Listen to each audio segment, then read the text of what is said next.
Hi, welcome to session 8 of the Anonymind self-help video sessions. My name's Dr. Jamie Barsky and I'm a clinical psychologist. Today I'll be talking about the importance of tracking progress when it comes to trying to reach a certain goal. Before I do that, I wanted to remind you that at Anonymind we have different types of support available. As well as these self-help videos, we can also arrange for you to see a psychologist or a therapist on a confidential video call. And maybe seeing a therapist at a time that suits you will help you reach your goals of overcoming some of the gambling difficulties you may be experiencing. So back to the topic for today, which is all about tracking progress. This is based on the idea from psychological theory that the more we make note of and stay aware of the progress we're making, the more chance there is of us meeting our goals. Changing any behaviour is difficult, especially a behaviour that's been around for a long time. So to achieve goals around changing behaviours that have been around for a long time, we need to be able to think about that change on a daily basis. So to do that, tracking the progress we're making can be a really important part of behaviour change. What we know is that keeping ideas in our mind can keep them in a vague and fuzzy form, and actually making a note of the progress we're making on paper can really help to increase the clarity and focus that we have, which can then really help us achieve our goals. So it will be really helpful to develop a way of tracking the progress you're making with your changes to how you gamble. If you have a goal of refraining from gambling on a day-to-day basis, then this next exercise could be really helpful. To do that, what you'll need is to somehow make a grid with 31 lines going vertically and 31 lines going across. And that's quite an easy thing to do in a program like Microsoft Word, or you can handwrite that with a ruler and a pencil. Once you've made that chart, it may look something like the diagram I have on the paper here. And this becomes your way of tracking progress across a whole month. Each one of these little squares represents one day. And on each day where you're able to refrain from gambling, what you can do is draw a little line diagonally across. On the days where you've not been able to resist the urge to gamble and you've engaged in some gambling behaviour, then you can draw a line straight across. And then if that's followed by a day where you've been able to resist that urge and you've not gambled, you can draw another line directly upwards.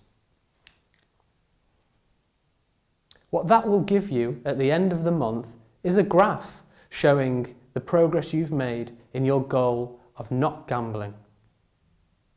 What you'll notice is on the day where there's been gambling, I'm asking you to draw a line horizontally across rather than going downwards.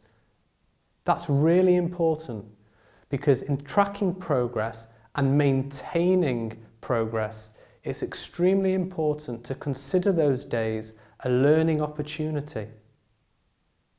Days where there's been blips in gambling behaviour are opportunities to learn and think about how you can get back on track with your progress. It's important not to consider those days as taking you back to square one. And that's why the line never goes down. The second idea that's important when we're thinking about tracking and maintaining progress is what psychologists call reinforcement or reward. What psychologists have learned is that one of the greatest influences on behaviour is the reinforcement or rewards that we access when we engage in a particular behaviour. So, if your goal is to refrain from gambling, then it will really help if you think about what reinforcements or rewards you can offer yourself on every day, every week, and every month you achieve that goal. What I'd like you to think about during this video or afterwards is the kinds of rewards that will work for you? What small rewards can you arrange at the end of each day that you've been able to resist the urge to gamble? For example, small daily rewards that I like to build into my day if I've had a sense of achievement or got through a difficult challenge is buying a cup of coffee from my favourite coffee shop. So something small, manageable, that can just give you some reinforcement for having achieved your goal on a particular day. Then think about the kind of reinforcement or reward you can build into your week if you've achieved a week of refraining from gambling. What would be a nice reward to share with someone you care about or trust at the end of the week? Is it a meal out or a takeaway? Or some other way of spending your time that you consider a treat? Now think about the kind of reward or reinforcement you can offer yourself at the end of a month of having achieved your goal at reducing or refraining from gambling completely. This could be a more significant reward because going a whole month with little or no gambling may be a great achievement. Thinking about the kinds of rewards and reinforcements that will work for you is something to spend some time doing.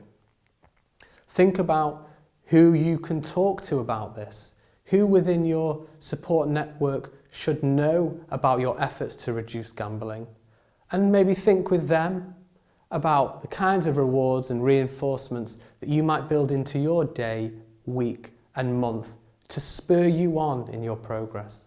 It's important to think about the kinds of rewards and reinforcements that won't increase the risks of returning to problematic gambling.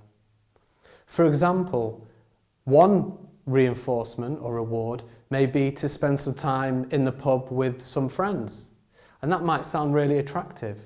But if you know that when you drink alcohol, you're more likely to engage in gambling, or if you know that spending time with certain friends is likely to increase the likelihood of being in a gambling environment, then there are rewards and reinforcements that won't work for this plan.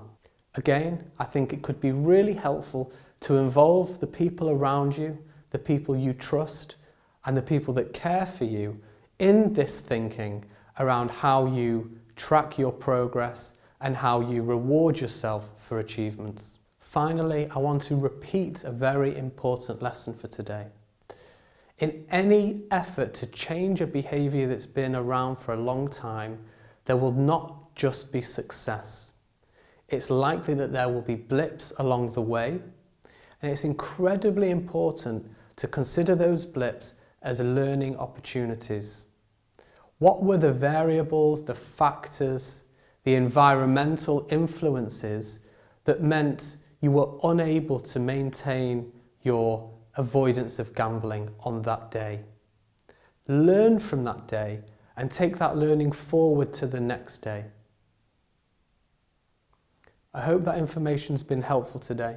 Thank you for listening.